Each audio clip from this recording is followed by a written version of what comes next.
Hola, arrancamos de lleno con un texto que sinceramente es una pasada. Hoy vamos a desmenuzar el documento 74 de El libro de Urantia. Se trata de una reimaginación fascinante, con un toque casi de ciencia ficción, de una de las historias más antiguas y conocidas por todos, el relato de Adán y Eva.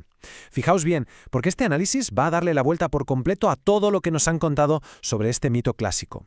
Y para que nos hagamos una idea del nivel de precisión del que estamos hablando, mirad este número. El texto no usa el típico «hace mucho tiempo» de los cuentos, que afirma con una exactitud increíble que estos personajes llegaron a la Tierra exactamente 37.848 años antes del año 1934. Es una barbaridad de precisión cronológica que ya nos marca el tono de todo lo que viene. Bueno, este es el mapa de ruta que vamos a seguir hoy. Empezaremos con la llegada, pasaremos a los primeros 6 días, luego veremos la administración adánica, la vida en el jardín y para terminar, el origen de los mitos. ¡Vamos a por ello! Arrancamos con la sección 1, la llegada. Y ya os aviso, podéis ir olvidándoos del polvo, la arcilla y la costilla, porque aquí la cosa se pone muchísimo más cósmica. El contraste con la historia de siempre es brutal. En el relato clásico del Génesis tenemos a unos seres creados a partir del polvo en un huerto terrenal, pero ojo a lo que dice el documento de Urantia. Aquí nos presentan a Adán y Eva como elevadores biológicos de un nivel avanzadísimo. Miden nada menos que 2,5 metros de altura, pertenecen a lo que llaman la tercera serie física y llegan en un transporte seráfico desde una capital extraterrestre llamada Jerusalén. Es otro nivel por completo. Y la logística detrás de esta llegada es una locura de detalles. No aparecen de la nada. El texto cuenta que pasaron por un proceso de rematerialización física en un templo que duró 10 días. Al despertar, el planeta no estaba vacío. Les recibieron Van y Amadón, miembros de una civilización anterior. Hasta conversaron con ellos en un dialecto andónico local que ya habían estudiado previamente. ¿Y un detalle fantástico?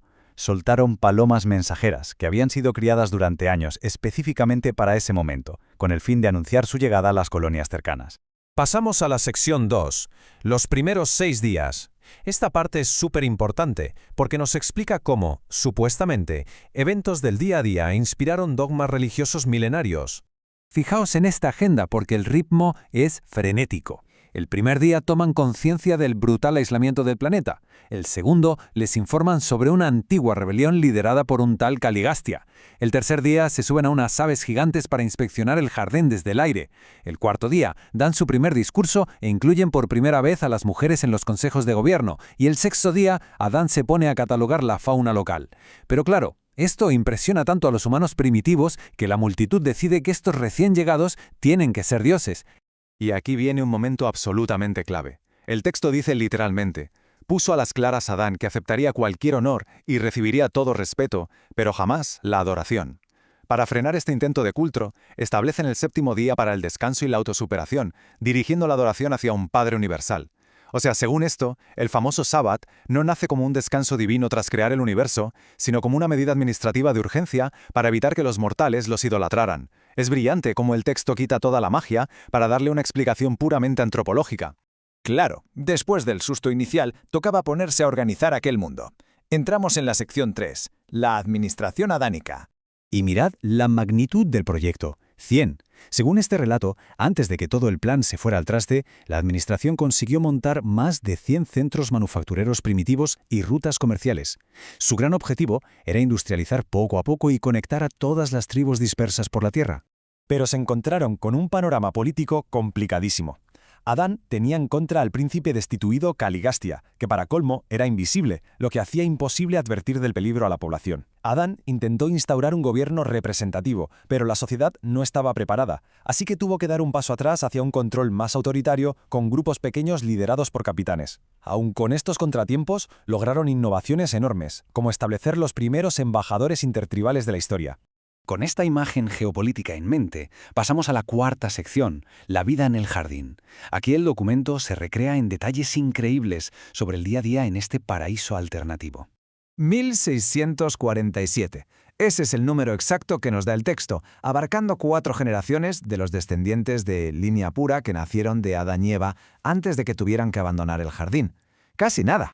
Y atención a su biología porque parece de película. A los bebés no les daban leche animal, sino combinaciones químicas súper precisas de leches de nueces y jugos de frutas. Hacían una sola comida de alimentos crudos al día, porque obtenían energía directamente de emanaciones espaciales. Tenían cámaras de gas en el cerebro que les daban telepatía a 80 kilómetros de distancia. Pero lo más impactante, sus cuerpos emitían luz. Y como llevaban capas, el resplandor solo se vería alrededor de la cabeza. Exacto, el documento afirma que este es el origen real del antiguo mito de la aureola de los santos. Es alucinante. Y toda esta sofisticación también se reflejaba en su educación y sus leyes. No eran nómadas primitivos, tenían escuelas formales que enseñaban salud, historia y comercio, e incluían explícitamente el humor y los juegos competitivos como alternativas sanas a la violencia. Sus leyes no eran mandamientos místicos e incomprensibles, sino códigos civiles súper prácticos sobre saneamiento, vida familiar y comercio, normas para socializar de manera efectiva. Aunque, sin duda, su mayor reto cultural fue algo muy adelantado a su tiempo: intentar enseñar la igualdad absoluta de los sexos. Pensemos que en aquella época la humanidad creía que la mujer era un mero recipiente y que el hombre aportaba todo a la procreación. Adán sudó tinta para explicar que la mujer aportaba exactamente el 50% a la formación de un nuevo ser. Además, Eva gobernaba plenamente a su lado, algo que dejaba boquiabiertos a todos los visitantes contemporáneos. Y llegamos a la sección 5, quizá la más intrigante, el origen de los mitos. Si todos estos eventos históricos realmente ocurrieron así, el texto nos tiene que explicar cómo acabamos con el relato bíblico que todos conocemos. Bueno, pues el documento va desmontando los mitos uno a uno. Empecemos por los 6 días de la creación. La fuente sostiene que esto surgió de un auténtico teléfono escacharrado a lo largo de 30.000 años. Es decir, una simple rutina administrativa. Los 6 días reales que Adán pasó inspeccionando y planificando el jardín a su llegada, se exageró y se malinterpretó posteriormente como la creación literal del universo entero. ¿Y qué pasa con la icónica costilla de Adán?